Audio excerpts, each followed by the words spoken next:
Chloé, Nico, merci infiniment d'être avec nous ce soir. Alors, il me semble qu'on va commencer par parler de field mining, si je ne dis pas de bêtises. Ouais, avec plaisir. Et dans un second temps, on évoquera ensuite tranquillement Wiggle. Alors, encore une fois, on fera une transition tout à fait souple parce qu'il y a tout un tas de choses qui relient évidemment les deux entités dont vous êtes le papa et la maman, pour le dire tout très très très basiquement. Mais effectivement, si on doit commencer bien, par field mining, alors on va commencer de manière absolument classique et ennuyeuse. Est-ce que tu veux bien nous rappeler qui vous êtes, qui tu es plus particulièrement, et comment on en arrive à field mining en 2018 au niveau de sa fondation, et comment vous passez du monde d'avant, parce que là vous venez vraiment d'un monde très différent que celui de la crypto, peut-être que tout le monde ne le sait pas, jusqu'à nos histoires de chiffre-monnaie magique d'Internet. C'est à vous, les amis. Parfait. Pour la petite présentation, donc Chloé Desenfants, Nicolas Marchès, nous sommes tous les deux associés, mais aussi mari et femme. Donc, dans cette aventure depuis maintenant, depuis 2017, depuis 2018. 2017, en effet, a germé une idée au fond de la cuisine de notre restaurant.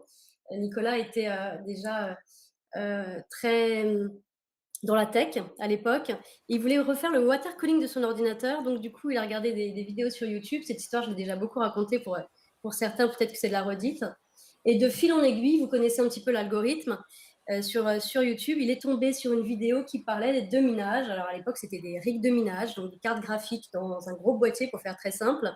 Et après, il a été avalé par cette fameuse spirale. Et de là, c'est là qu'on est tombé dans l'écosystème. Ouais, des Donc, ordinateurs qui créent de la monnaie, c'était quelque chose quand même d'assez improbable. On a tous ressenti ce moment où la mâchoire se décroche en mode, mais j'ai bien compris le truc là en fait. Voilà, c'est ça. Donc, du coup, il passait énormément de temps là-dessus. J'ai commencé aussi à m'y intéresser, puisqu'effectivement, il passait tellement de temps dessus que je me suis dit que ça devait être vraiment quelque chose d'exceptionnel. Et puis, de fil en aiguille, il a acheté un rig, il l'a monté, un deuxième, un troisième, un quatrième. Ça a été jusqu'à 11, pour être précise, dans la cave de notre restaurant. On en était à faire attention à si on branchait le four et la hotte en même temps que le lave-vaisselle. Et on en était là, c'est pas anecdotique, c'était vraiment ça, parce qu'on prenait absolument tout le jus avec nos machines. Et puis un jour, on s'est dit, il faut absolument qu'on trouve une solution, il faut qu'on trouve un local industriel pour pouvoir hoster, donc héberger nos machines. Et on a trouvé un local, mais un local qui était très très grand pour nous, trop trop grand pour nous. Donc on s'est dit, on va proposer cette offre. Il y a très certainement des personnes qui sont dans la même posture que nous, qui ont besoin d'héberger des machines. Et voilà, j'ai commencé vraiment typiquement comme ça, un tout petit site vitrine qu'on a griffonné sur un set de table, je me rappelle, un train de service. Donc vraiment quelque chose de très basique, très loin de la machine de guerre qui est field mining actuellement. Et puis on a démarré comme ça, donc avec des rigs. Les gens nous passaient commande, on customisait du rig. Et puis après, de fil en aiguille, on a vendu d'autres types de machines telles que les ASIC. Après, malheureusement, quelques années après, on a dû arrêter de miner en France parce que l'électricité était devenue bien trop chère. Donc la rentabilité n'était plus au rendez-vous. Et c'est là qu'il y a eu ce gros basculement, si je puis dire. On est parti vers d'autres horizons, donc le Canada pour commencer, pour aller chercher de l'électricité moins chère. Après, ça a suivi avec les États-Unis, la Norvège, l'Islande, le Mexique, les Émirats. Les Émirats, où on a notre meilleur deal au niveau des solutions. Et puis voilà, ça a commencé comme ça. Ok, alors quelques points. Donc évidemment, tout ça est parfaitement de la faute de Nico, qui a généré le gros effet papillon de départ. En débarquant dans la cuisine, l'air un peu fou. Chérie, j'ai trouvé un truc, argent gratuit. Tu vas pas me croire, c'est ok. Ce qui est formidable dans ce petit narratif, ce petit rappel historique, c'est de montrer à quel point tout commence sur un coin de table. Et c'est une manière noble, je trouve. C'est une image parfaitement noble. Et ça dit quelque chose de notre industrie qu'on ne revivra désormais plus. Aujourd'hui, on est beaucoup plus structuré. Je pense pas qu'en 2026, on puisse avoir des démarrages comme celui que vous avez vu. Alors moi, comme je le disais en introduction, j'ai la chance d'avoir vu ça depuis le tout départ. Tout ce que tu décris, en fait, j'ai suivi ça de plus ou moins près, et même à titre vraiment particulier à l'époque. Donc ça, c'est pour ça que ça me rend aussi heureux de vous recevoir à chaque fois, de vous avoir aussi eu avec l'histoire du Pix. On a des commentaires qui disent, il y a Gazopunk qui dit, ça me rappelle tellement de souvenirs de la première édition de Vous Voir. Donc voilà, il y a beaucoup d'affectifs sur tout ça, et moi je suis très confortable avec le fait de dire ça. C'est très important, je trouve, de mettre de l'affectif, surtout quand on parle d'investissement. pas tellement sous le sens où il faut que ça soit vos émotions qui lead un petit peu vos décisions, mais il faut que, quand vous donnez un peu de confiance à des entités qui sont quand même intermédiaires, et il faut les apprécier un minimum. Je suis désolé, ça fait un peu partie, je trouve, du package. Bien sûr. Donc, j'avais dit que j'arrêtais de papouiller, mais finalement, je continue, vous voyez. Donc, c'est 2017-2018, les débuts vraiment, effectivement, un peu bricolage. Tiens, deux petits points techniques. Tu parles de rig. Est-ce que Nico, éventuellement, peut nous dire ce que c'est qu'un rig par rapport à un ASICS vers lequel vous évoluerez ensuite dans un second temps? Et Chloé, est-ce que tu voudras bien ensuite tu as évoqué en un instant le fait que aux Émirats, c'est le meilleur deal. Qu'est-ce qui fait qu'on a un bon deal quand on fait du mining, quand on fait voilà, de ce genre d'activité? Qu'est-ce qui détermine ça? Ok. Pour répondre à la première question, un rig, c'est ni plus ni moins qu'un ordinateur qui va fournir une puissance de calcul pour sécuriser un réseau. À la différence de l'ASIC, c'est que en fait, le rig utilise des puces graphiques, donc des cartes graphiques typiquement, comme vous pouvez avoir dans un PC de gamer, qui sont alignées les unes derrière les autres. Et ça va dépendre aussi de l'algorithme qu'on cherche à sécuriser. À l'époque, c'était l'ETH. Vous pouvez sécuriser avec des puces graphiques.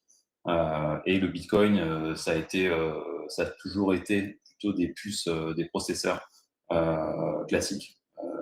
Et du coup, c'est ça qu'on appelle des ASIC, qu'on aligne en fait sur des cartes, sur des circuits imprimés, des dizaines de processeurs en série pour pouvoir fournir une puissance de calcul qui est énorme par rapport à d'autres crypto-monnaies, quoi. Alors, sinon, pour parler. Pardon, vas-y, excuse-moi. Non, excuse-moi. Parce que tu disais un truc marrant aussi, c'est que typiquement, tu faisais tourner tes grosses bestioles, là, et il fallait arbitrer sur est-ce qu'on fait du café ce matin, est-ce qu'on allume la télé, parce que ça pompe tout le jus, quoi. Voilà, c'est ça. J'exagère pas du tout quand je vous dis ça. C'est vrai que les soirs de week-end où il y avait beaucoup de clients, on était obligé vraiment de jongler avec ça parce que c'était très souvent qu'on finissait dans le noir. Les personnes pensaient que c'était volontaire, que c'était pour des anniversaires, mais c'était absolument pas le cas. Donc voilà, il y a des grandes histoires d'entrepreneurs qui disent avoir commencé dans des caves ou autres.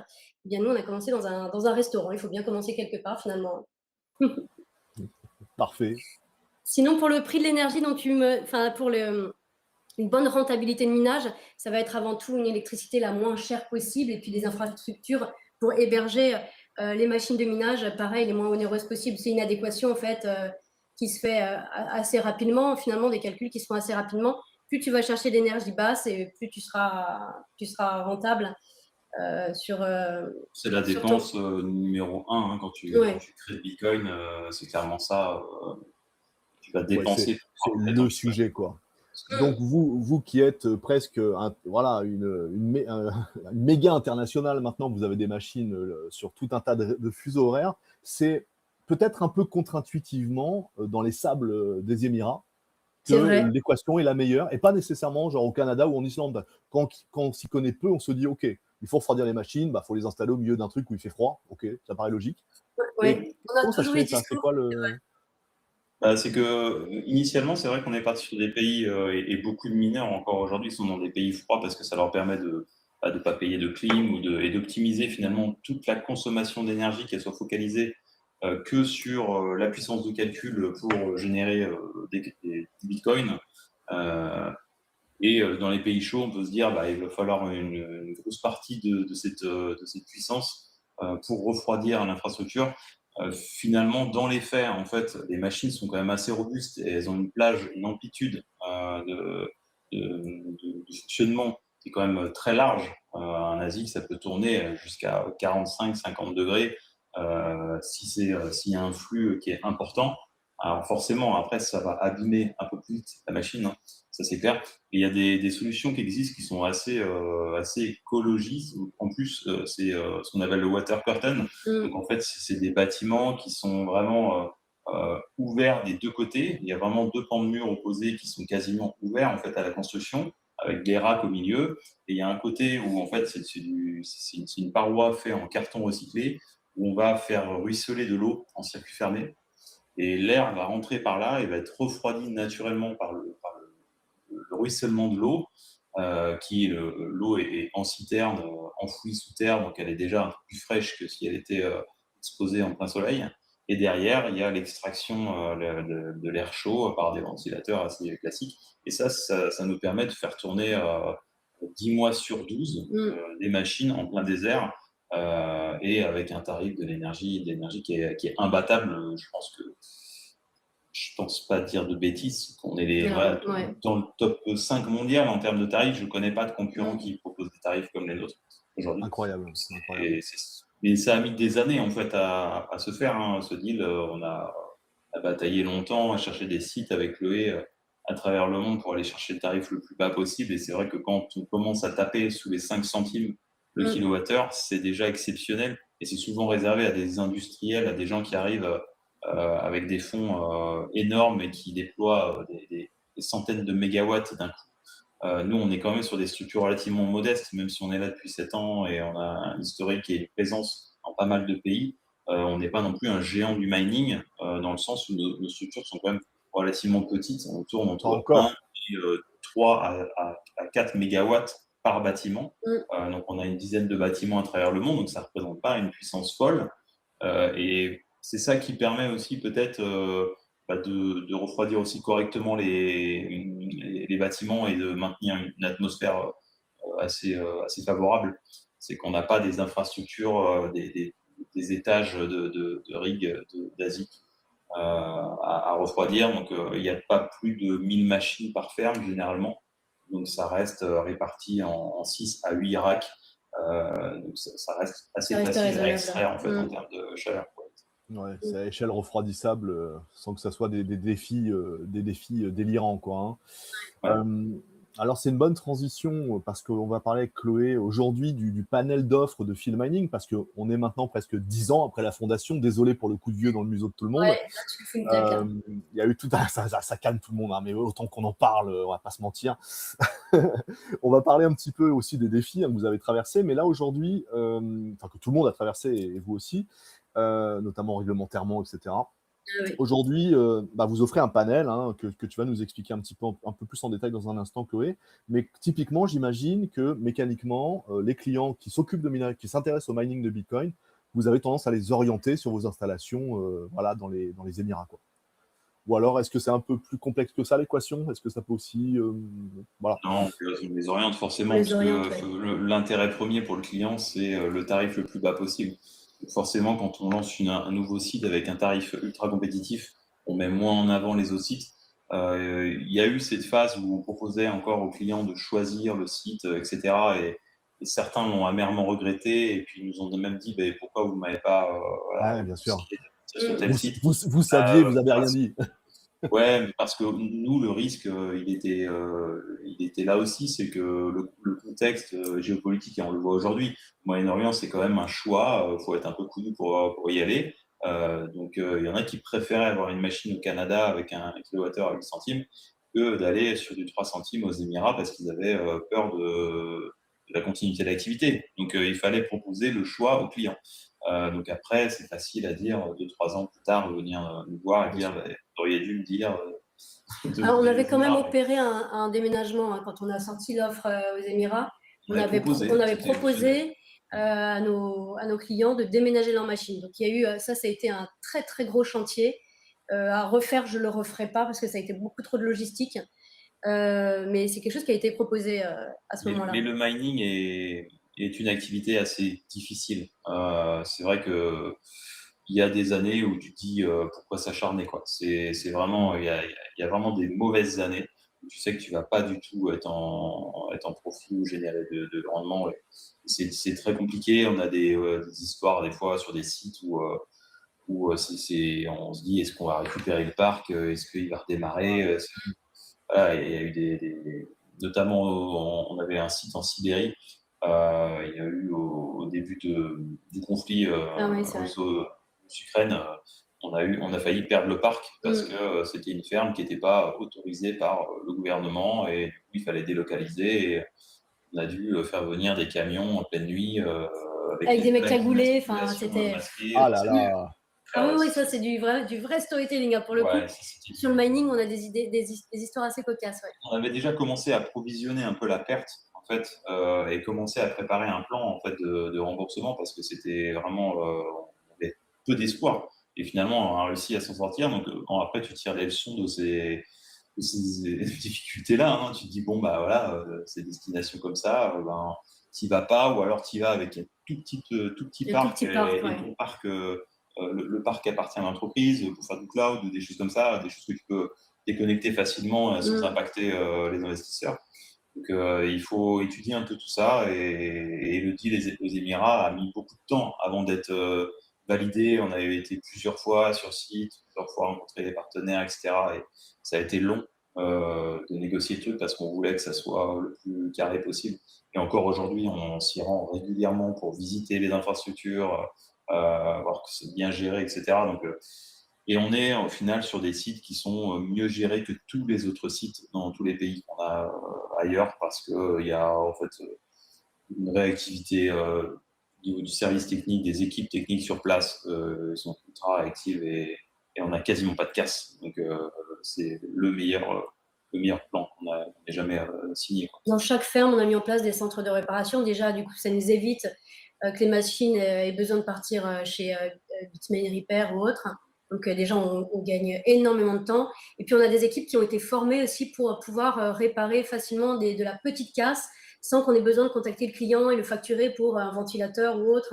Donc, c'est vrai qu'on gagne énormément de temps. Même des composants, Ouais. ils dessous, ils font vraiment le truc nickel, alors que la plupart des autres partenaires qu'on a ne vont pas s'embêter, ils vont prendre l'ASIC, ils vont l'envoyer chez Bitmain, il va revenir 3, 4, 6 mois plus tard. Pendant ce temps-là, le client, il n'a pas miné. Donc, Ça pour a ça, on coûté a des centaines de dollars en transport, en assurance, voilà, etc. Voilà, c'est ça. la perte de temps, d'argent pour tout le monde. Et puis la frustration côté client. Les clients après te font plus confiance alors que c'est pas vraiment de ta faute. Mais bon, c'est une activité qui est pas simple. Et C'est le secteur d'une grande rudesse, hein, clairement, le secteur du minage. Alors, les clients ne voient pas ça, hein, sauf si vous prenez le temps de communiquer si vous le souhaitez, mais généralement, c'est des épisodes qui n'ont pas nécessairement à être rendus publics. Pour discuter avec d'autres acteurs du secteur, c'est quelque chose c'est un fil rouge, hein. À la difficulté intrinsèque, la preuve de travail, la difficulté mécanique, infrastructurelle, c'est une activité industrielle. Il y a le risque géopolitique, c'est hyper intéressant, Nico, que tu le rappelles, c'est que c'est bien de dire on a l'équation parfaite, mais qu'est-ce quid dedans 2 mois? Une rafale de missiles, une différence politique, un gouvernement qui tombe. Voilà, vous avez une mine qui s'évanouit. Enfin, on sous-estime complètement. Ça fait un peu penser à l'agriculture, mais au cube, quoi. Parce que les agriculteurs aussi ont des mauvaises années.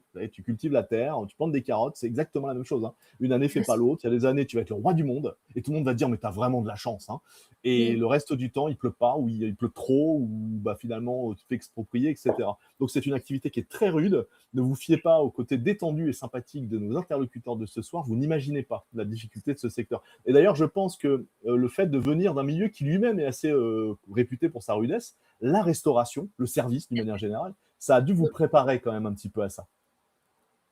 Après, peut-être sur la quête de satisfaction, et puis la proximité aussi, le contact qu'on a toujours voulu garder aussi avec nos clients. Il faut savoir que FilmMining, ça a commencé par le mining, mais on a toujours été très très à l'écoute de nos clients sur leurs demandes. Et en fait, la plateforme s'est développée, les offres et services se sont développés en fonction des demandes en fait de nos clients, hein. C'est que on a commencé par le minage. Après, les gens voulaient pas forcément gérer leur Bitcoin, donc on leur proposait un service de conservation. Ils voulaient pas forcément faire de change, les retirer. Ils voulaient en euros, tout ça. Donc finalement, fallait développer des services d'échange, de vente, d'achat, etc. Ensuite, ils voulaient du stacking. Bon, on a lancé les masternodes. On était les premiers à lancer les masternodes partagés, Helmut. Je sais pas si tu te rappelles de ça, mais c'était quand même révolutionnaire. Je me souviens, comme si c'était hier, je me gavais de parts de Masternode Zen. Ça me prenait comme des envies de prendre un café. C'était incroyable. Ça n'avait aucun sens et c'était génial. Alors justement, parlons peut-être un petit peu du panel aujourd'hui des services de FilmMining. Donc le point de départ, c'est les rigs, le mining de Bitcoin. Ensuite, comme tu l'évoques, on tape les masternodes. Moi, je me souviens, je ne sais pas si vous le faites encore aujourd'hui, je me souviens d'une époque où on pouvait, avec vous, acheter toute une ferme de minage. C'est-à-dire dire, OK, j'ai 500K, je vois avec vous, et vous m'installez carrément une ferme, quoi, hein. Alors, je ne sais pas si en 2026, c'est toujours d'actualité. On l'a eu longtemps, cette page, et en fait, elle n'a jamais trop abouti. Il y a beaucoup de personnes qui pensaient que c'était plus ou moins facile. On a eu beaucoup d'échanges avec allez, on va dire une petite dizaine de clients, et au final, ça n'a pas abouti. Donc, non, au final c'est assez rare. Il y a eu souvent des conteneurs par exemple, mais tout inclus, en fait, prêt à brancher, quoi, en gros. Ouais. Mais de la Yes. construction physique de bâtiments, on l'a jamais fait vraiment, parce qu'au final, les dossiers prenaient beaucoup de temps et les gens s'apercevaient que finalement, bah, il valait peut-être mieux acheter en fait plus de machines et nous les confier en hébergement que avoir leur propre infrastructure, en fait, parce qu'ils Bien n'avaient sûr. pas envie de gérer la maintenance, etc.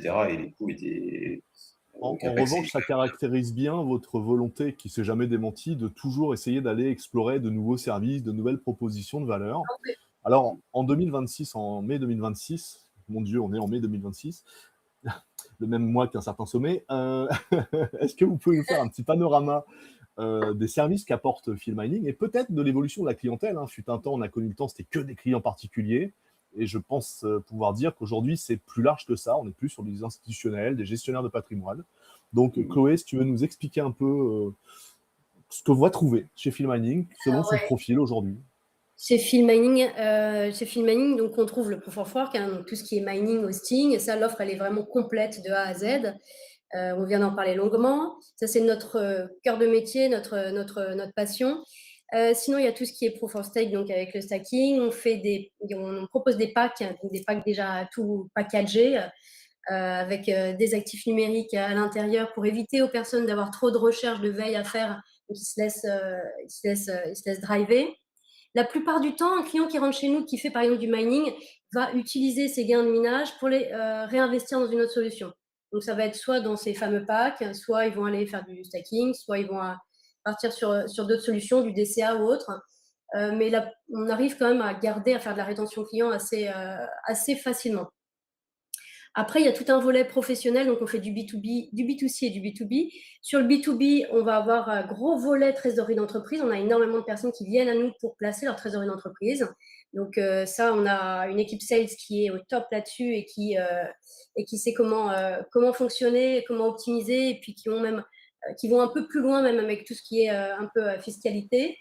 Et puis, je vois où tu voulais en venir, je pense. Nous avons également une application métier dédiée pour les conseillers en gestion patrimoine, donc tout ce qui est professionnel de la finance, qui s'appelle Otila. Otila, c'est la réplique d'une application pour un CGP. Ça reprend vraiment tous les codes de ce qu'il connaît dans son boulot un peu poussiéreux, si je puis me permettre. J'espère qu'il n'y a pas de CGP dans l'audience. Mais voilà, c'est un constat qu'on a fait il y a plusieurs années sur Patrimonia.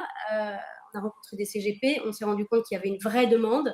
Par contre, que le CGP avait besoin d'un bon coup de pied au cul et puis surtout d'être éduqué parce que c'était compliqué. C'était plus ses clients qui lui demandaient de venir à la crypto plutôt qu'une vraie volonté de sa part. Et puis, du coup, voilà, on a travaillé longuement sur cette application. L'application, elle n'est pas seule. Sinon, ça aurait été trop compliqué. À côté de ça, il y a une formation que j'ai rédigée avec Juris Campus. Juris Campus, c'est un centre de formation assez connu, Calliope. En plus de ça, les CGP peuvent aller valider des formations obligatoires chaque année. Et puis, il y a tout le kit du CGP, des e-books, de l'accompagnement. Et du coup, voilà, il n'est pas laissé à l'abandon avec son application. Nous, on l'aide vraiment à accompagner son client dans la diversification vers les actifs numériques. Donc, voilà pour ce côté. Et puis, il y a la grosse partie DeFi aussi, hein, ouais. très importante, qui représente quand même une grosse activité aujourd'hui du groupe. Le stacking, c'est vrai qu'on en fait de moins en moins, finalement. Je pense qu'on a des acteurs et des confrères qui le font mieux que nous et qui maîtrisent très bien ce sujet-là. C'est aussi un travail assez technique de gérer les nœuds validateurs qui est assez peu rémunérateur. Enfin, en tout cas, c'est notre regard ces dernières années sur cette activité-là. La DeFi, aujourd'hui, est bien plus intéressante et on a une bonne expertise là depuis plusieurs années sur ce sujet-là, qui est quand même quelque chose qui se développe très vite avec des grandes opportunités. Et en termes de rendement, on est quand même sur des taux très intéressants, notamment sur le stablecoin. Et ça, c'est quelque chose qui est, pour nous, on l'a pris un petit peu comme une mission de le rendre accessible parce qu'il y a vraiment énormément de pièges et on le voit là sur le mois d'avril, on avait fait le point, il y a eu quasiment un hack par jour en fait, sur la DeFi, donc c'est du délire en fait. On voit pas forcément toutes les activités passer parce que des fois c'est des petits protocoles, des petites failles, etc. Donc ça fait pas toujours les gros titres. mais il y a beaucoup de pièges en fait dans la DeFi aujourd'hui, et beaucoup d'opportunités intéressantes.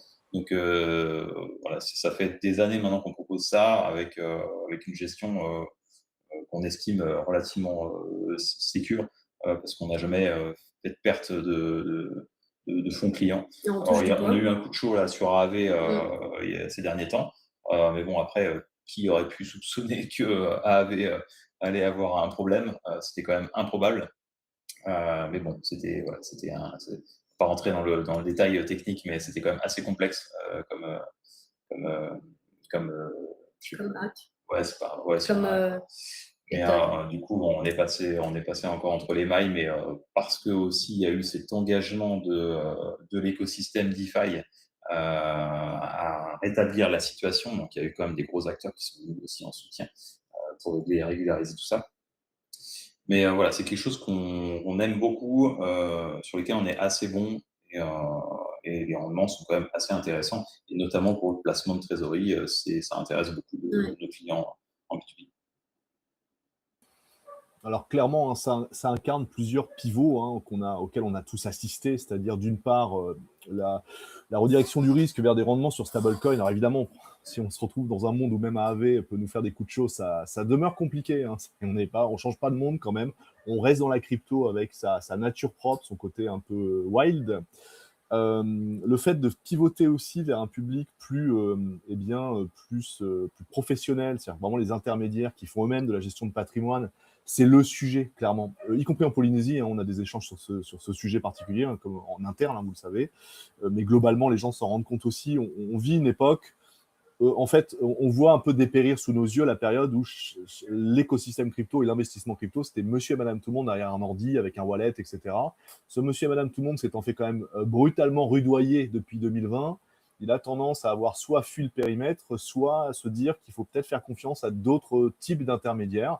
Et parmi ces intermédiaires, on a ceux de l'ancien monde, effectivement, les CGP, les CIF, un conseiller en investissement financier, les banques.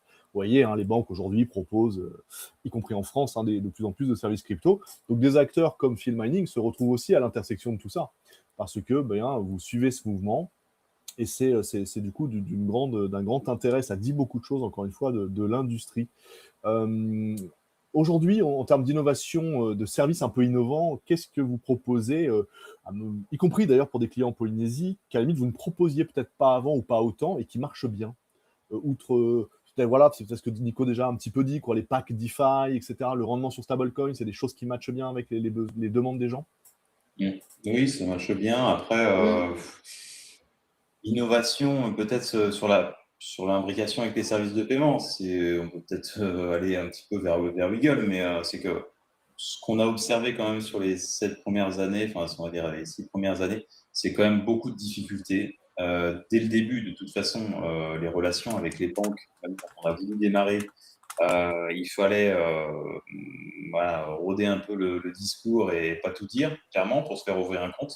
Je pense que tous les acteurs qui se sont lancés dans cette période-là faisaient la même chose, hein. C'était très compliqué. Il fallait toujours avoir 2 ou 3 comptes dans 2 ou 3 banques différentes, parce qu'on savait qu'il y en a une qui pouvait sauter d'un mois à l'autre. Donc, pas évident. C'est vraiment des difficultés depuis le début à résoudre. C'est notre métier, je crois, de résoudre des problèmes, en fait. Calcul mathématique compliqué. Sans compter, on ne parle même pas de la régulation. Mais on va en parler dans 2 secondes, t'inquiète. Le côté paiement, le côté en fait friction, le fait que les gens étaient bloqués pour nous envoyer de l'argent, investir dans les actifs numériques ou acheter une machine de minage, etc.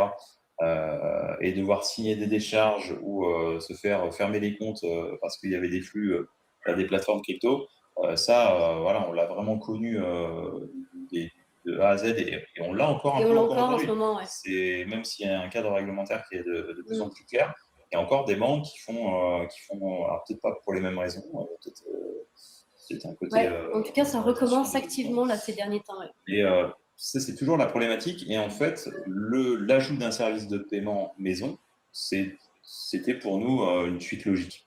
Il fallait absolument fournir un IBAN à nos clients, pouvoir gérer en fait ces flux, et qu'ils arrêtent de se faire bloquer constamment leur entrée-sortie d'argent, quoi. Donc, Alors merci pour cette transition en or massif vers Wiggle. Alors il m'aurait fallu dans 3 minutes, mais c'est pas grave. Parce qu'avant, désolé, non, c'est hyper intéressant et on va en parler plus en détail dans quelques minutes. On fait juste un petit détour. Alors déjà, on fait un bisou aux banques, hein. On les aime bien, mais qui aime bien châtie bien. C'est quand même amusant, hein, effectivement, cette valse à 2 temps, à 3 temps des banques qui, pendant des années, nous ont expliqué que, oulala, il fallait surtout pas prendre de risques avec ces vilaines crypto-monnaies, ce vilain Bitcoin, donc on se faisait bloquer. Et aujourd'hui, ils ne peuvent plus vraiment... Enfin, le masque tombe, puisqu'elles font eux-mêmes du service crypto. Donc, quand elles nous bloquent aujourd'hui, ou elles vous bloquent aujourd'hui au niveau entreprise, on est vraiment face à une hostilité. C'est pas seulement l'argument de on vous protège, c'est vous êtes identifiés comme des concurrents, comme une menace existentielle, littéralement. Et aujourd'hui, les banques ont des postures qui sont de moins en moins tolérables. Et c'est la raison pour laquelle, et à un moment donné, c'est fait jour effectivement dans votre cheminement, le côté on va se faire notre propre banque. Donc on va en parler dans quelques instants. Je fais juste un petit crochet sur la régulation. C'est le sujet le plus chiant du monde. Je pense que tout le monde en conviendra, mais je l'aborde à chaque fois avec nos partenaires parce que, encore une fois, il faut valoriser ce travail complètement ennuyeux, désagréable, anxiogène pour les entreprises pour être conforme à la régulation qui elle-même est en plus tout à fait parfois aléatoire. Ça coûte une fortune, ça ne rapporte rien, comme la cybersécurité. Alors ça ne rapporte rien, ça apporte une crédibilité bien évidemment, mais est-ce que du coup vous voulez nous faire un petit rapide topo sur là où vous en êtes au niveau de MiCA notamment en Europe et de comment vous vous accommodez de la régulation dans le cadre de vos activités même à l'échelle du monde? C'est un vaste sujet. Je te le laisse avec grand plaisir. Disons que bon, la régulation est arrivée voilà, comme une tape derrière la tête. Nous, c'est vrai que quand on a commencé, c'était un peu Far West, il n'y avait absolument rien. On faisait de la conservation pour compte de tiers, on faisait de l'échange, de l'achat-vente totalement hors cadre. Donc, bon, voilà, c'est arrivé avec la loi Pacte en 2019, ça a été mis en place vraiment en 2020, si je ne dis pas de bêtises. Donc, on a dû se mettre en conformité, il n'y avait pas le choix, de toute façon, c'était ça ou fermer la plateforme. Donc on a fini par avoir un enregistrement de PSAN et l'objectif du régulateur, c'était surtout de faire un truc assez light finalement. Avec le recul, je me dis, on trouvait ça incroyablement dur en 2021. Avec ce qui arrivait là, avec le PSCA, non, en fait, c'était très facile. C'était vraiment 2-3 procédures à envoyer et c'était bouclé. Donc, non, c'était plus le régulateur, je pense qu'il a voulu, à un moment donné, lister, en fait, faire l'inventaire de toutes les plateformes qui existaient, qui proposaient des services sur crypto, quel était leur business model, etc. Voilà, ça leur a servi une étude, je pense. Et puis ensuite, comment on les fait chier, quoi. C'est ce qu'on ressent, mais après, j'imagine que c'est pour la protection d'investisseurs, etc. Et que oui, voilà. C'est forcément quelque chose de bénéfique. J'espère qu'il n'y a personne de l'AMF dans l'audience. Non, mais c'est quand même une bonne chose. Parce que c'est sûr qu'il y a quand même beaucoup de gens aussi qui se sont fait scam, qui ont perdu de l'argent, qui se sont fait arnaquer sur des gens qui avaient vraiment des mauvaises intentions derrière. Donc, quand une plateforme est régulée, c'est que quand même elle montre une certaine volonté à faire les choses correctement. Et on va pas, voilà, je ne crache pas dessus. Et c'est que forcément, c'est des périodes qui sont assez compliquées. Donc notre statut PSAN, c'est un statut qui est mort, enfin qui est pas mort, mais je veux dire, on ne peut plus avoir cet enregistrement-là. Aujourd'hui, c'est remplacé par le PSCA ou le CASP en anglais, donc un agrément européen. Tous les régulateurs européens se sont mis d'accord sur un cadre unique, parce que sinon, avant, il fallait chercher un enregistrement dans chaque pays, donc c'était un peu galère. C'est une bonne chose. Je pense que c'est une très bonne chose. Mais le niveau en fait d'exigence, c'est vraiment pas du x100, mais c'est du délire, quoi. C'est en termes de procédure, de politique, de gouvernance, enfin, il y a vraiment tout qui est chamboulé. On est vraiment dans le cadre d'une vraie institution financière. Quand on regarde les dossiers d'agrément pour par exemple des EME, des établissements de monnaie électronique, des établissements de paiement, des EI, des PSI, les agréments qui sont quand même assez exigeants. Le PSCA est au-dessus partout, en fait, en termes d'exigence de fonds propres, etc. On est sur des niveaux vraiment délirants.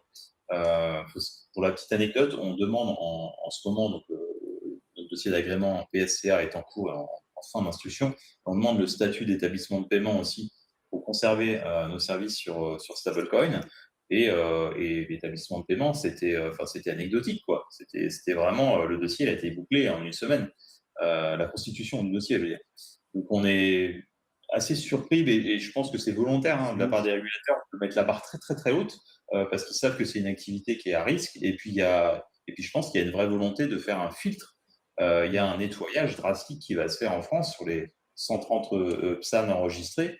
S'il y en a une vingtaine qui survivent et qui vont chercher le PSCA, c'est incroyable.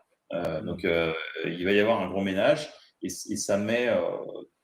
Et je trouve que ça va bloquer clairement des innovations, des gens qui veulent se lancer aujourd'hui. C'est impossible. C'est quasiment très impossible. compliqué. Il faut lever énormément de fonds pour lancer un dossier.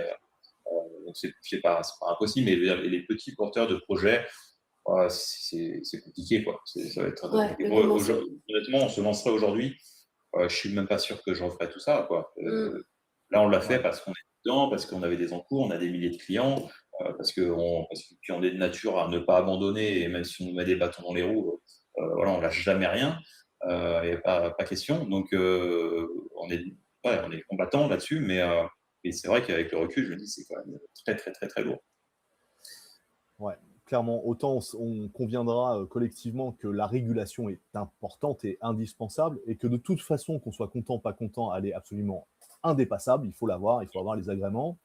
Mais clairement aussi, l'écosystème ces 5 dernières années est constellé de cadavres de projets mort-nés, parfois de très belle qualité, mais qui n'ont simplement pas eu le demi-million ou le million d'euros lourds qu'il faut consacrer par an à ces sujets-là.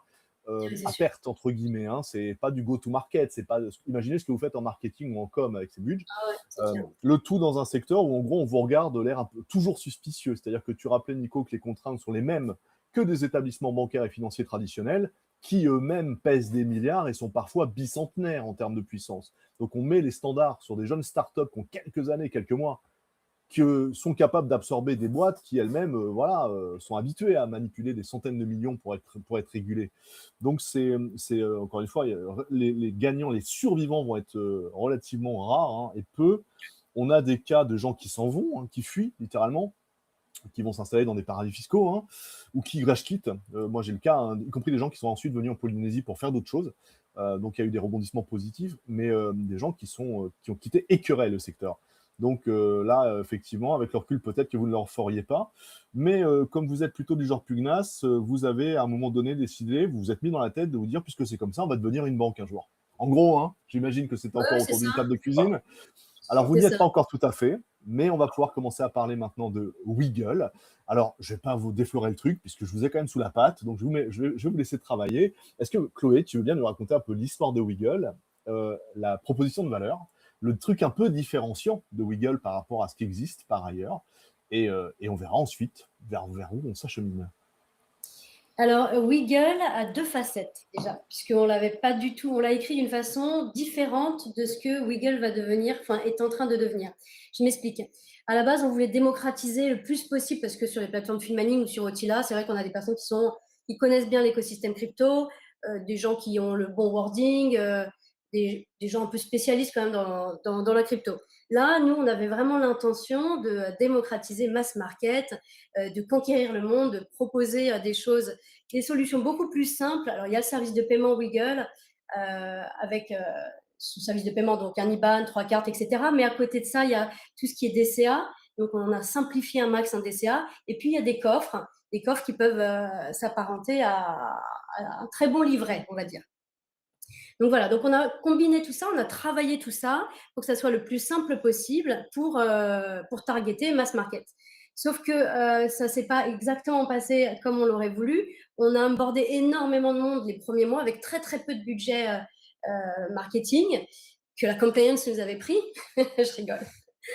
Et donc voilà, la balle perdue.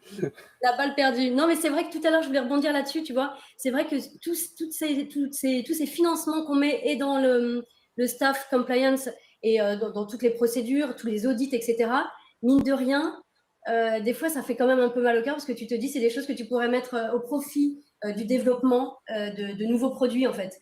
C'est ça qui est un petit peu dur, des fois, encaisser. Bon bref, parenthèse terminée.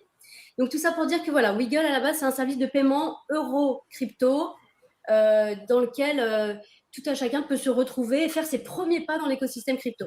Sauf qu'on a un bordé trop large et ça a été compliqué parce que les gens ne sont pas venus pour les bonnes raisons. Et c'est quand même assez dommage. Les gens sont venus pour le cashback jusqu'à 7%, selon plan et grade, je mets des disclaimers. Les gens sont venus pour le parrainage, parce qu'on avait un programme de parrainage assez alléchant. Et donc, du coup, on s'est retrouvé avec un public qui n'était pas celui attendu. Et c'était pas agréable, du coup, non plus sur le support client. Moi, je fais beaucoup de support client parce que j'aime être en contact avec mes clients, que ce soit sur Filmining, Otila ou sur Wiggle. Donc, je passe quotidiennement sur le support client. Et en fait, c'était pas ce qui me faisait vibrer. C'était pas ça que j'attendais, honnêtement, d'une clientèle sur Wiggle. Donc, on est en train de revoir tout ce positionnement de Wiggle pour devenir une application d'investissement.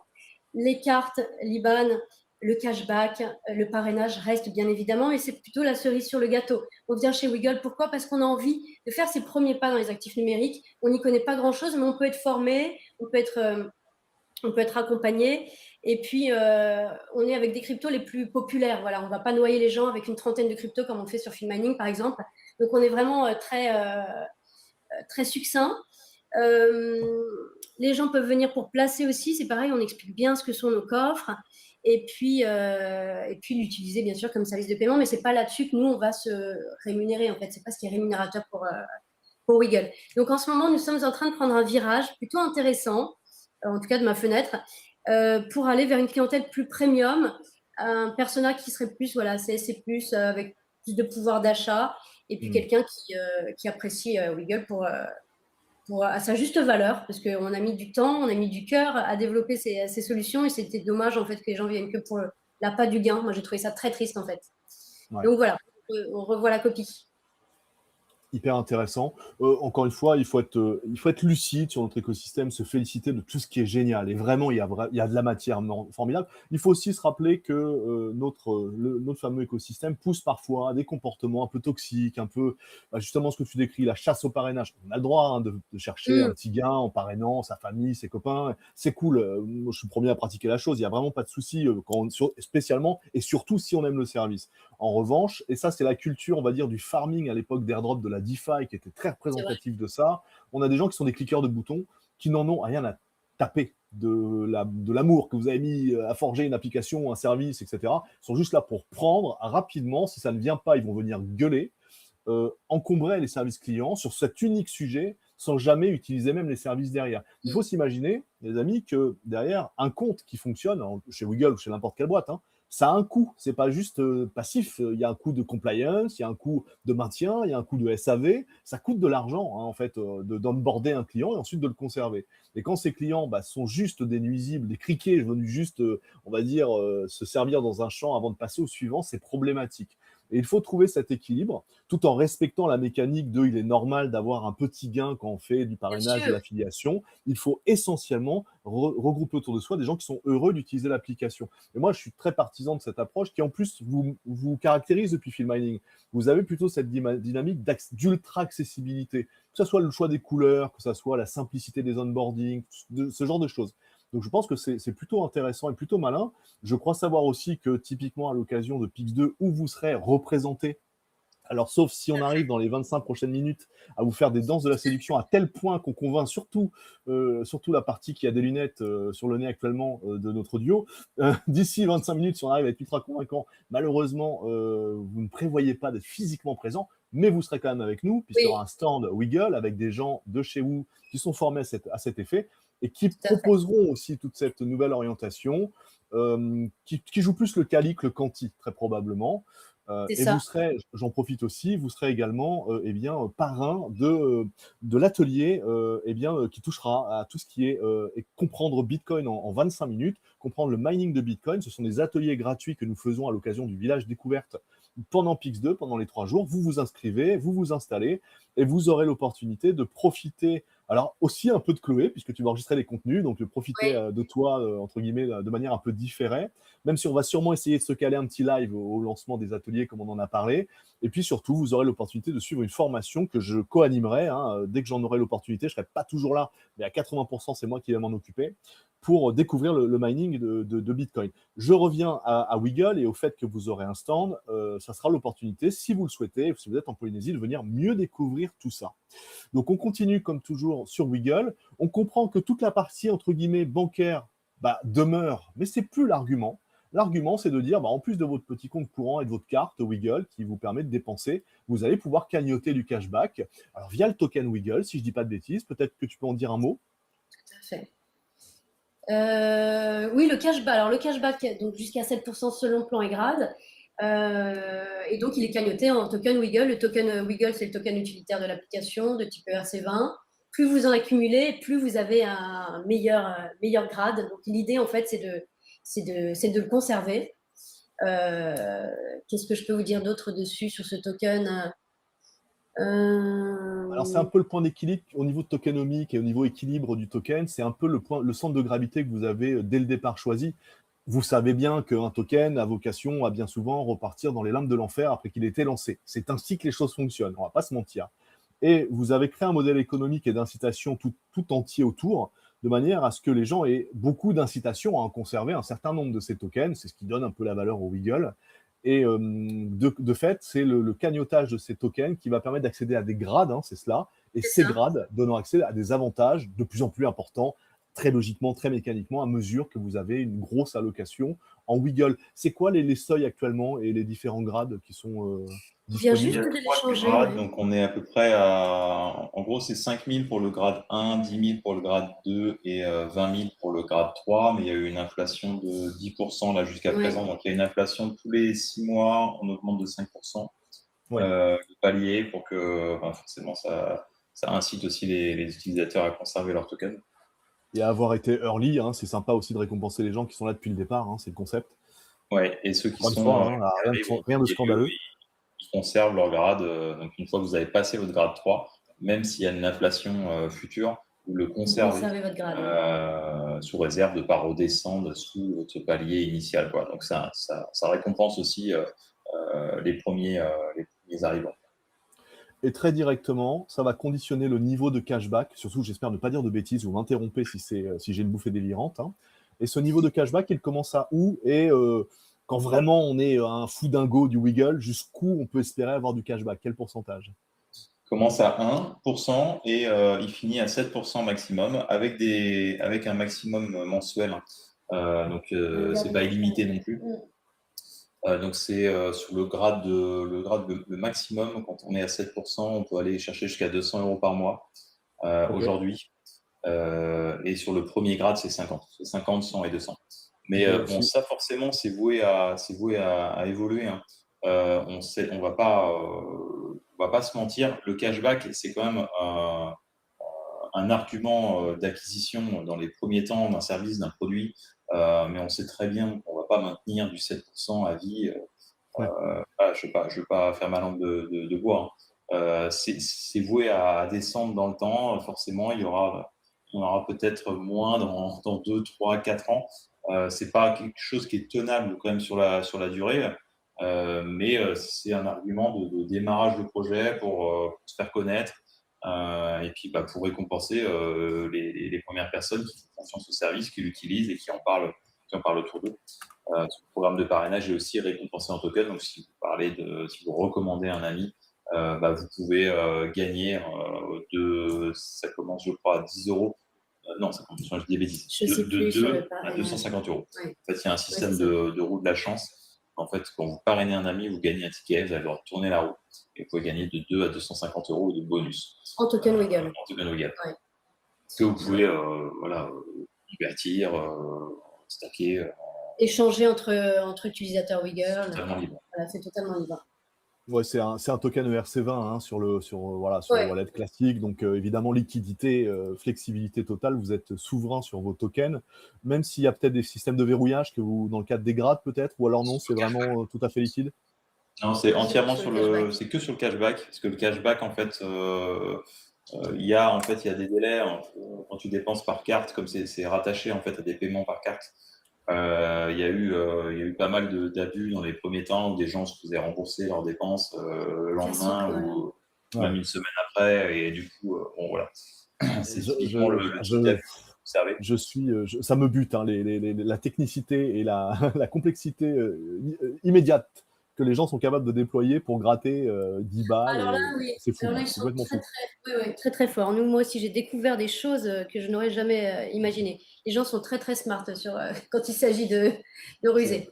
C'est-à-dire que tu vas poser un modèle, tu vas le manager, tu vas le challenger avec tes collègues, avec d'autres boîtes et tout. Ouais, c'est carré, machin, tu lances le truc. Jour one, tu vas avoir des gens qui vont trouver pile la zone d'ombre que tu as laissée ou pile C'est le ça. truc qui coince, et tout le Ouais, monde va clairement, s'engouffrer. C'est complètement fou. Alors, ouais. ça oblige à la résilience, à la résistance, hein. C'est un peu darwinien, c'est OK. Mais il faut s'y attendre, clairement. Donc, il faut s'adapter, il faut voilà, flexibiliser le truc. OK. Ouais, Alors, il faut il réagir se Après, trouve voilà, que. nous, il faut réagir très Pardon. vite. L'avantage, voilà, c'est que comme on travaille, on fait tout en interne, on peut réagir très, très vite s'il y a besoin de loquer des choses rapidement. Mais le gros de la Là-dessus. difficulté, il s'est pas vraiment trouvé là sur Wiggle. C'était vraiment aussi, on a eu une grosse vague de fraudeurs. Ouais, Quand on lance un service de paiement, une néobanque, ou voilà, généralement, ça entre assez vite dans le radar des fraudeurs. Donc, il y a eu pas mal de fraudes, mais purement sur l'aspect paiement, hein, même pas sur la partie crypto. Hmm. Avec des mules financières, des gens qui se faisaient, qui partageaient des virements qui étaient ensuite réclamés en recall, et tout ça nous a coûté quand même pas mal, et c'est vrai que là-dessus, ça a été assez long, parce que comme on s'appuie sur un partenaire pour cette partie, il fallait aussi que lui mette à jour ses outils pour pouvoir détecter plus rapidement en fait ces scénarios de fraude auxquels il n'était pas forcément très habitué chez ses autres agents. Hmm. Donc voilà, il y a eu quand même pas mal de déboires sur cette première année de lancement, et ça nous a permis de réaffiner notre produit quand même, et d'avoir quelque chose maintenant d'assez solide, quoi. ouais, là, c'est bon, là, on va dans la bonne direction. On a nettoyé notre base, elle est Et beaucoup finalement, plus. c'était une bonne chose de Ouais, passer par un statut d'agent, parce que ça nous a permis en fait de se décharger d'une assez grosse partie technique, et de se focus vraiment sur finalement les mauvaises habitudes, les scénarios un peu à risque, et on était beaucoup plus réactif sur cette partie-là. Si on avait dû prendre directement un statut de ME, ou là, je pense que là, faut être dimensionné différemment. mm. Donc c'était un bon choix, même si ça coûte quand même beaucoup plus cher, on va pas se mentir. Stratégie des petits pas, effectivement, avec de l'expérience accumulée, bien spécifique à votre produit, et pas des généralités auxquelles tout le monde se confronte, quoi. Alors, on a pas mal d'utilisateurs et de holders aussi, de Wiggle et de holders du token, parce qu'en plus, vous nous faites plaisir régulièrement. J'ai en tête notamment la dernière Bitcoin Pizza Day qu'on a organisée le 21 mai 2025, en bord de mer de Papeete, où Wiggle nous avait fait le plaisir, bah, voilà, de faire gagner des vouchers de Wiggle, etc. Donc Wiggle est très, très important comment dirais-je, et de la Polynésie, et de ce qu'on fait avec Dinovox, et des sommets PIX, etc. Vous avez été intervenant. Déjà, Wiggle était présent à PIX 1, c'était les prémices, vraiment les prémices. Alors après, la vraie vie, la réalité de la vraie vie fait que les choses sont toujours un peu plus longues, un peu plus compliquées que prévu. Typiquement, Wiggle est disponible, hein, sur nos territoires polynésiens, néo-calédoniens, à Wallis. Il est possible de télécharger l'application, il est possible d'utiliser la carte virtuelle, et on est toujours malheureusement un peu client pauvre sur la carte physique. Et c'est vrai que c'est malheureusement une clé importante ici. Je suis convaincu qu'à un moment donné, ça va se déverrouiller. Et d'ailleurs, sur ce sujet, est-ce que vous avez... Alors, je sais on ne peut pas annoncer des choses et on ne peut pas formaliser, mais dans une vision un peu romanesque, on va dire, des années qui viennent pour Wiggle en Océanie, qu'est-ce que vous aimeriez faire si les petits trucs logistiques, techniques étaient levés? Comment vous envisageriez un petit peu la colonie, enfin, l'installation dans le périmètre économique local, plus qu'aujourd'hui? Bah, c'est vrai que après nous, ça a été très vite un choix, hein, vraiment, hein, de rendre notre service accessible à la zone Asie-Pacifique. Euh, Après, en fait, sur le sujet carte, ce qu'on n'avait pas anticipé, c'est que c'était pas du tout le même programme. Quand on demande en fait une carte auprès de Visa ou Mastercard, on va définir un peu une zone géographique. Et on pensait bêtement que la Polynésie était un territoire français et donc c'était la même chose. Et pas du tout. C'est deux zones bien distinctes pour Visa. Et en fait, c'est un double coût pour nous. Donc il faut un minimum, le batch minimum, c'est 5000 cartes par exemple, chez l'imprimeur avec lequel on travaille. Donc il faut déjà qu'il y ait 5000 personnes assez rapidement pour amortir le stock. Et en plus de ça, il y a un setup du programme carte qui va coûter aussi plusieurs milliers d'euros. Donc en fait, il faut vraiment qu'il y ait une base d'utilisateurs qui soit déjà là. Et aujourd'hui, on n'a pas franchi ce seuil en fait, d'utilisateurs polynésiens pour ouvrir le programme. Mais c'est quelque chose qui est très facilement faisable.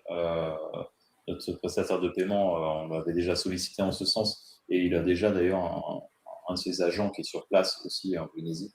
Je ne sais plus le nom d'ailleurs. Bibunk. Ouais, c'est ça. Donc ils ont déjà, ils émettent des cartes déjà là-bas. Après, je pense que le sujet logistique il se règle. Parce que c'était le sujet aussi, c'est l'envoi des adresses. Les adresses ne sont pas toujours faciles dans ces territoires. Mais trouver un point de chute, un point de distribution local, ça c'est pas forcément le plus complexe. Oui, et puis même avec un DHL, avec un truc contre signature. Mais voilà, ce serait ça, et puis ce serait aussi ce qu'on a eu, on a une certaine base d'utilisateurs déjà polynésiens, hein, et on a des demandes aussi régulières, et on sait que le compte en SPF, ça serait aussi forcément une évolution pour ces territoires.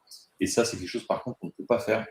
Aujourd'hui, en tant qu'agent PSP, on est vraiment tributaire de notre partenaire, et eux, c'est pas du tout dans leur plan et dans leur roadmap de proposer des comptes hors euro. Donc ça serait purement de l'affichage qu'on pourrait faire, mais moi c'est pas vraiment satisfaisant, quoi. C'est pas ça qu'on souhaite déployer. Donc ça, pour ça, il faudra aller chercher le ME, un agrément supplémentaire. C'est quand même quelque chose qu'on a dans notre roadmap, hein, le ME, pour reprendre une certaine autonomie sur les services de paiement et être en capacité de proposer beaucoup plus de services, même des cartes éphémères, des choses comme ça. Des comptes en devises, c'est forcément des choses qui sont intéressantes. Après, c'est pas notre modèle économique, comme l'a dit Chloé tout à l'heure, plus au repositionnement de Wiggle. Aujourd'hui, on cherche pas forcément à développer les services de paiement, les services bancaires, mais voilà, on a un certain seuil, clairement, de dépenses, de charges côté PSP, prestataire de services de paiement, qui fait qu'on sera rentable d'aller chercher un EME à un moment donné. Mais voilà, c'est pas encore le cas aujourd'hui. C'est pas exclu, mais voilà, c'est pas les priorités. Là, les personnes qui vont tenir le stand de Wiggle sur Pix 2, d'ailleurs, je les remercie, je sais pas s'ils sont dans l'audience ou pas. Ils sont dans le coin, oui. Ils sont dans le coin, bah super, je les salue. Du coup, ils y vont avec une autre casquette. Là, ils sont là pour présenter Wiggle en tant qu'application d'investissement, comme je le disais tout à l'heure. Donc, expliquer ce que le DCA, bien expliquer le DCA aux personnes qui viendront, parler des coffres en DeFi. Et c'est sur ces points-là surtout que Wiggle sera mis en avant sur le Pix 2, comparé à ce qu'on avait pu annoncer sur le Pix 1. En tout cas, voilà, il faut plutôt voir le verre à moitié plein qu'à moitié vide sur ce qui est possible en Polynésie française avec Wiggle. Vous avez quand même pas mal de choses que vous pouvez faire. Donc, il faut les utiliser. Et pour le reste, il y a peut-être d'autres acteurs qui peuvent conjuguer et compléter ce dont vous avez besoin. Mais en tout cas, voilà, on va plus arriver en tant que plateforme d'investissement. Parce qu'on a plein d'autres choses dans notre roadmap. Alors, je ne vais pas tout dévoiler, mais on aimerait bien partir sur les actions tokenisées, ce genre de choses, ça nous intéresse énormément. Plus lointain, peut-être aussi l'IMO tokenisé, on verra. Mais en tout cas, voilà, c'est des sujets qui nous animent avec Nicolas et qu'on aimerait par la suite pouvoir intégrer si c'est possible, bien évidemment. Et ce faisant, vous les rendrez accessibles à des publics en Polynésie, en Calédonie, encore une fois, qui n'ont pas accès à tout ça. Hein. Clairement, pour les citer, ça va être des services qui aujourd'hui existent en Europe via, par exemple, Trade Republic, c'est l'archétype. Hein. On n'a pas droit à ça. On ne peut pas s'inscrire, hein, typiquement. On va pouvoir passer par des espèces de manigances. Je déteste l'idée qu'on ait à se comporter comme des gamins de 15 ans qui voulont rentrer en 12D dans une boîte de nuit avec une fausse carte d'identité. On doit avoir droit à ces services-là en tant qu'adultes responsables. On est des citoyens au même niveau que les métropolitains. Donc, merci infiniment pour justement ces efforts que vous faites pour vous rendre disponible à nos petites populations. Il faut quand même encore une fois rappeler que c'est pas c'est pas le chemin de la facilité, de l'évidence de se rendre disponible pour nos marchés. Quand on a le marché européen sous le nez, le marché parisien, marseillais, 60 millions d'utilisateurs en France, bah, il faut avoir un peu la niaque hein, pour se dire, OK, on va en plus se projeter sur les territoires. Ils ont une monnaie différente, c'est pas vraiment la France. Ils parlent pas tout à fait comme nous, ils ont même pas d'adresse postale, les papous là-bas. Euh, c'est sûr, c'est pour ça, je prends toujours le temps de remercier chacun pour ça, et vous en particulier, parce que Dieu sait qu'on a bossé en coulisses, que vous avez bossé en coulisses pour déjà qu'on en arrive là où on en est, c'est-à-dire que voilà, Wiggle est connu, accessible, présent, et ça c'est formidable. Je suis convaincu que la nouvelle orientation aussi, qui c'est pas une révolution, c'est une évolution naturelle de ce que vous faites, va beaucoup plaire. Cette accessibilité, voilà, il n'y a pas grand monde qui l'offre ici, donc ça c'est assez formidable. Et d'ailleurs, des acteurs économiques, je ne dévoile rien, mais locaux, hein, s'intéressent à ça. Vous interagissez avec des boîtes d'ici qui, Tout en à gros, fait. un peu la lumière, quoi. Hein. De toute façon, ils Ouais, n'ont pas le tout à choix. Hein. S'ils n'accompagnent pas le truc, ils savent qu'ils se feront disrupter dans la. Voilà. Donc, c'est pareil, hein, c'est pas de la bienveillance naturelle, c'est juste du pragmatisme. Et c'est OK. Donc, OK, les amis, on arrive, je pense, au bout de notre présentation de Phil Mining et de Wiggle. Je vous laisse le mot de la fin, si vous le voulez bien, avant qu'on passe à la suite, en laissant l'honneur à Chloé de terminer. Et voilà, je commence donc par Nico, c'est un petit mot pour le public polynésien. Et pour nous annoncer, vas-y, parce que c'est ton moment, frérot, de dire c'est bon, je suis là dans 15 jours, vous m'avez convaincu. Vas-y, Si j'aime t'avais pas. réussi. Ah, si je Vas-y, pouvais. Ah ouais, Mais franchement. allez, c'est à Ah ouais. toi. franchement, franchement, ça nous fend le cœur de pas, Ouais, c'est de clair, pas c'est venir. compliqué. Mais ne vous laissez pas aller au fondage de cœur, donc. Prenez la Ouais, décision qui s'impose.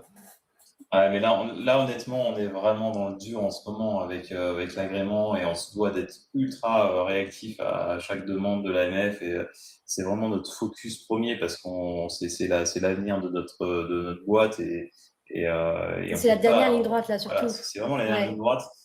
J'aurais été plus confort si voilà, on était passé déjà en collège et on avait déjà une date de fixée, etc. J'aurais pris le billet même la veille pour le lendemain, sans problème, ça aurait été vraiment avec plaisir. Et j'espère vraiment que le PIS 3 l'année prochaine sera là et qu'on pourra se rattraper. Alors, pardon, je te donne la parole après, Chloé, pour la clôture. Mais sur ce sujet, on travaille tellement fort pour Pix2 avec beaucoup de décisions logistiques lourdes, etc., que contrairement à la première édition où en gros on a monté le truc sans même y prendre garde, sur un malentendu, on a fait un sommet international Pix, on travaille tellement fort là qu'on travaille déjà pour l'édition suivante en fait, pour optimiser les coûts, pour optimiser la logistique, Tout à fait. etc. Donc Dominique ouais, Michel. clairement, on va laisser je vous laisse cette fois-ci en golden card pour la prochaine. Ouais, Non, non, mais désolé, je comme vous dit demanderai Nicolas, vraiment c'est coller au vrai basque. ouais, comme dit Nicolas, c'est vrai que ça nous fend le cœur, mais là, il y a trop d'enjeux en ce moment. Alors, du coup, pour ceux qui ne le savent pas, mais nous devons avoir cet agrément pour avant juin 2026. Donc, juin, c'est quasiment demain, et le PIX arrive aussi très prochainement. Donc, voilà, tant qu'on ne l'a pas, c'est compliqué. En tout cas, on serait pas pleinement dans l'événement, en fait, tant qu'on ne l'a pas obtenu. Et puis, également, une autre actualité de notre groupe, en ce moment, nous sommes en pleine levée de fonds. Donc, c'est pareil, on est rivé là-dessus en ce moment. On a décidé, avant Mika, d'ouvrir notre capital aux partenaires, aux clients des premières heures, à notre cercle privé, à nos collaborateurs. Donc, on lève sur une valorisation de 8 millions, une valorisation qui va significativement évoluer, augmenter du moins après Mika. C'est ce qu'on a vu notamment chez nos concurrents. Donc voilà, on laisse une petite fenêtre de tir là pour ceux qui veulent nous rejoindre sur cette levée. Valo à 8 millions. On place par une plateforme qui s'appelle SoWeFund pour faire toute la partie onboarding et tout l'enregistrement. Si toutefois, et ce que je ne souhaite absolument pas, ça serait vraiment le scénario catastrophique, mais il n'y a vraiment pas de raison, on a bossé dur pour. Si toutefois Mika n'est pas obtenu, les personnes qui sont rentrées sur cette levée seront remboursées. C'est dans les clauses qui sont rédigées par SoWeFund. Et puis après, deuxième levée, donc on ouvrira à compter du moment où nous avons Mika. Là, on ouvrira notre levée vers un public plus institutionnel, donc VC, Family Office, etc., etc.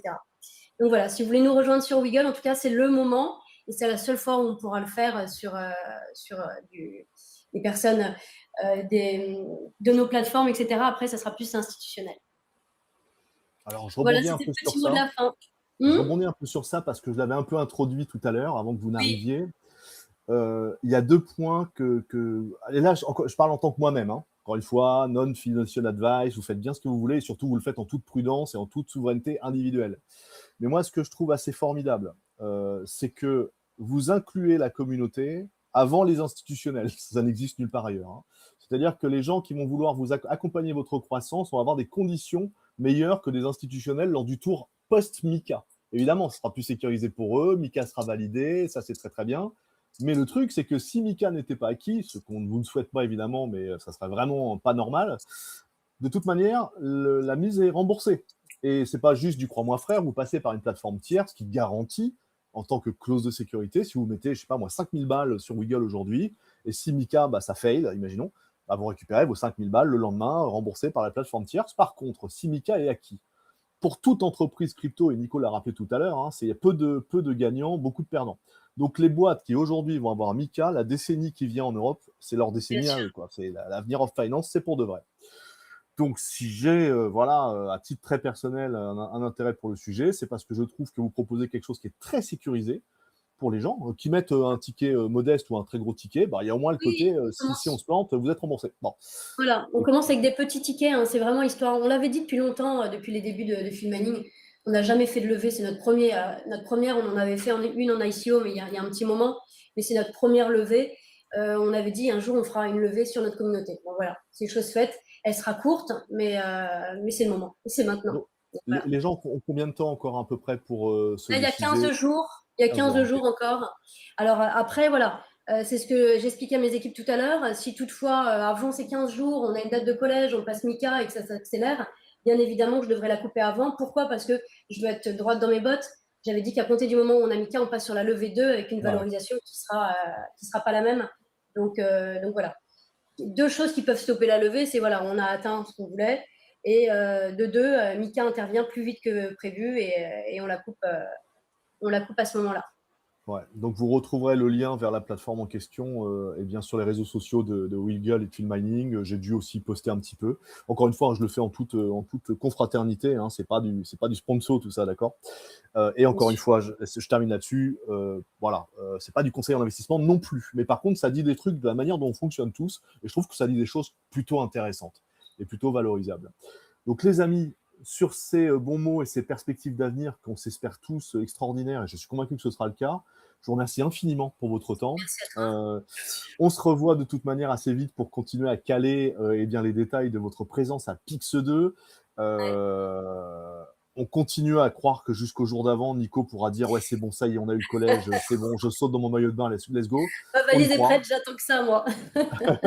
Non, je t'embête, hein, Nico, aucune pression, bien évidemment, c'est pour la vanne. Hein. Il faut que ce soit un plaisir, il faut que ce soit naturel, il faut jamais que les choses soient forcées.